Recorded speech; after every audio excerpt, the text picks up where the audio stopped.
Hey everyone, this is Keith from Gaming Trend and Tabletop Throwdown, and I'm here with Tony from Arcane Wonders, and we're going to talk about their newest title that they have released, or at least one of their newest ones, and that is Onitama, which was right here. It's an abstract strategy game. Okay, so Onitama is a perfect knowledge two-player abstract strategy game.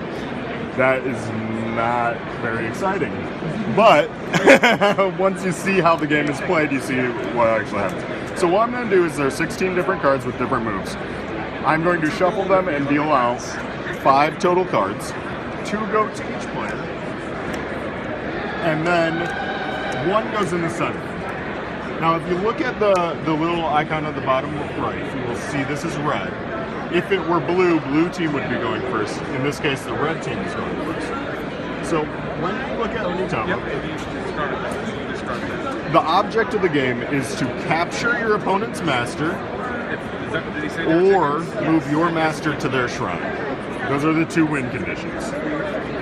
You do that by looking at your cards. Now, when you look at the card, there's a black square. That is the reference point for all of your pieces.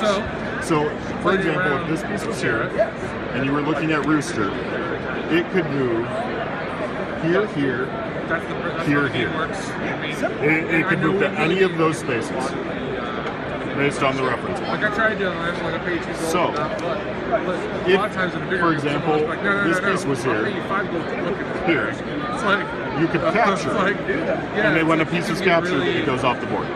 You cannot, however, move your piece off the board, or move your piece onto a space that contains another piece of yours. So, after you make the first move, I will show the final rule of the game, and then you can go on from there. Like this one? Yes. This guy up here? Yes. Now, you already know what you're doing. So, the Rooster card now will go into the center. You will take Cobra, and it will become yours. And then, in this fashion, the cards rotate. So, whatever you use as your move will go into the center. You will take the Rooster card, and it will continue to rotate back and forth within the cards for the continuation of the game. So a very simple abstract strategy game. Can take a couple minutes. It can take a little bit longer depending. Yeah. The total time frame runs approximately like 15 minutes for a game. Once you get a little bit more strategy behind it, it can run like 20 minutes. This is the second title in the Dice Tower Essentials game line after Sheriff of Nottingham. The Dice Tower Essentials games are games that reviewer Tom Vassell believes should be in every gamer's collection. And we've partnered with him to make this great line of games. Cool. And it retails for how much? The retail price is $29.99. The one last thing I wanted to show you guys was the box.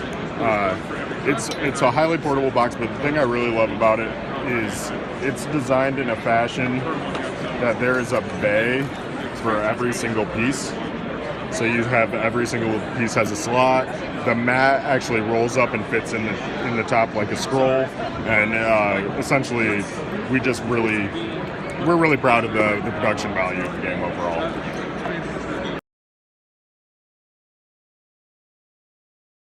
And now we're here to talk about a new game from the Dice Tower Essentials line, the 3rd title, and it is called Royals. Yeah, Royals is a game by Peter Hawes, and it's a game for 2 to 5 players. And we are all noble families who are fighting for influence of Europe. And what happens in the game is you use country cards here in a fashion to buy influence. Now, if you look here, say I had these 4 German cards, country cards in my hand, I could use them in this card. This card here says 4 to pay to influence that duke. And when I influence this duke, I would immediately take the city's victory points.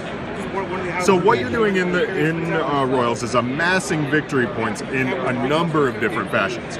The one thing I would also do when I influence the duke is I would place a cube on the duke portrait over here.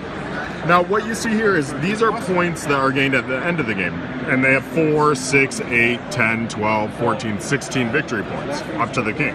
So when you look at this, as you amass as you influence different nobles on the board, you will put a cube not only on the noble on the board, but also on the noble's card. And as all of these cities start becoming influenced, more and more cubes are going to be put here. So essentially what ends up happening is, if at the end of the game, you'll have much more than this, but if at the end of the game there were 2 orange and 1 white, orange would gain this entire card and gain 10 victory points. And if it was tied, then what would happen between 2 players is we would split the victory points amongst the 2 players, and we'd each get 5. Now, if there was a 3-way tie, no one gets those victory points at the end of the game. So there is a bit of strategy in where you can actually deny victory points as well towards that game. Another piece that makes this a great that increases player interaction are the intrigue cards right here. Now, the intrigue cards are an interesting mechanic where, for example, here I have a card that can be used in Britain or France.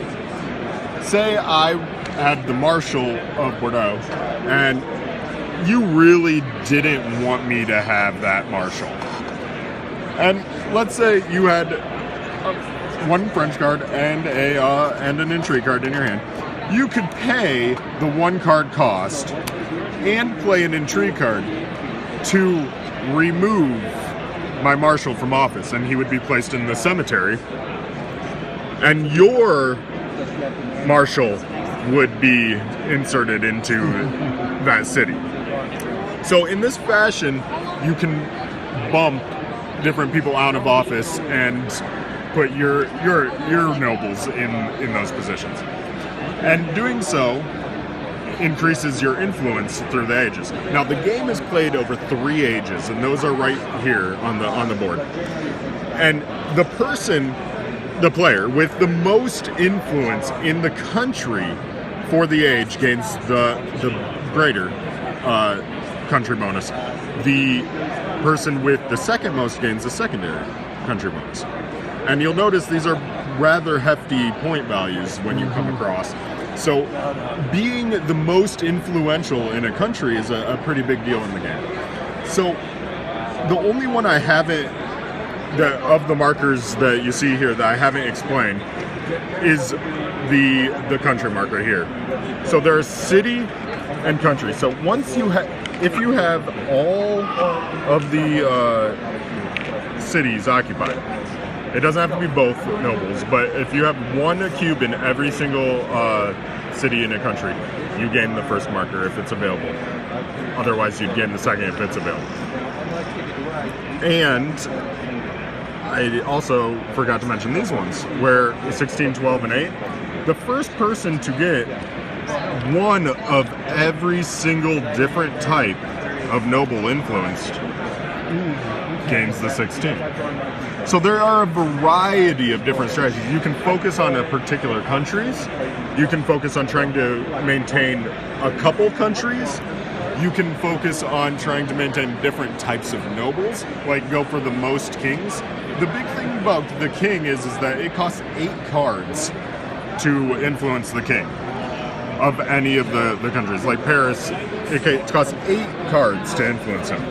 And as a rule of the game, to use an intrigue card, well, this one won't work, but to use an intrigue card on the king, you have to actually pay 2 intrigue cards of the color type.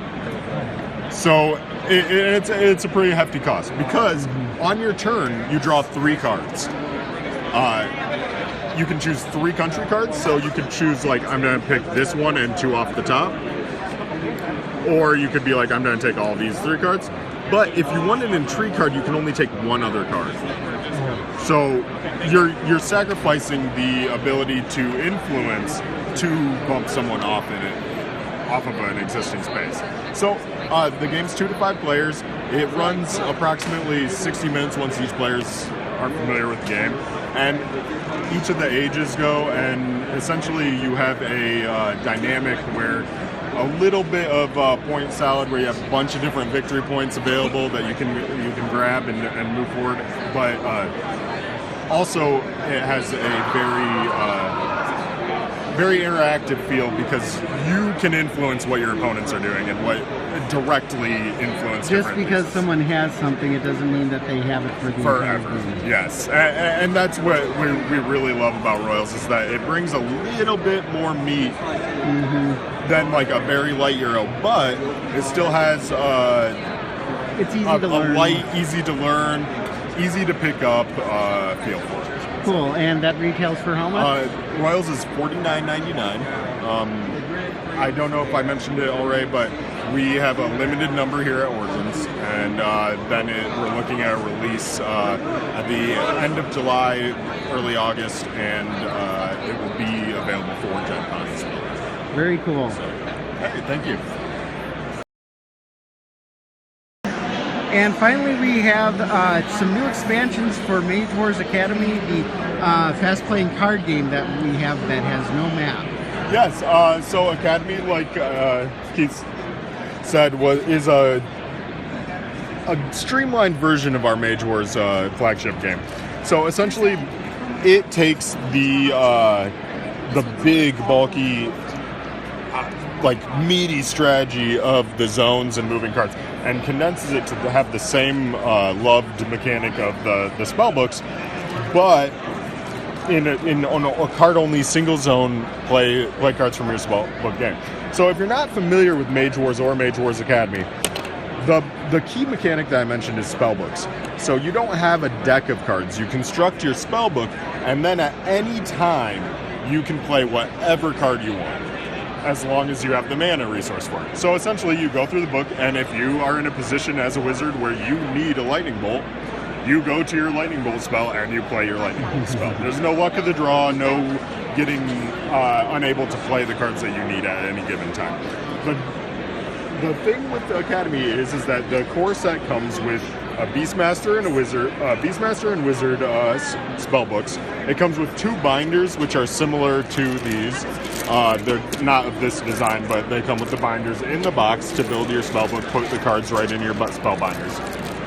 And the expansions coming out are just single deck expansions, which come with 72 cards, and they give you a complete set of what you need to play as a priestess in the priestess expansion. So you can come in, pick up this deck. It has the counters, the punch out the chipboard tokens. It has her cards, and the gem of it is that the cards aren't specific to her, so they can expand upon other mages. And similar to the Warlock expansion. Now we're looking at a June 22nd release for the Priestess, and the Warlock is coming out around July 20th or thereabouts. So we have pre-release copies here that we are selling here at Origins. They are $19.99 a piece, and essentially they give you more mages to play in the game of Mage Wars Academy. The only thing that I haven't mentioned is that all the mages and all the cards in Academy can also be used in Arena, which is the bigger flagship game where when you look at the core set of Arena, it has maps with zones, and it's a bigger, beefier game that runs about 90 minutes in length. So, yeah, and that's the overview of all the new things that we have here at Origins. Cool. Yeah, it looks like you have quite a few great new products coming out, and even more that I'm sure we don't even know about. Oh yeah, it's been exciting. We've been knocking out a lot of different projects this year, and we're pleased with how everything's going. Very good. Thank you. Hey, thank you for the time.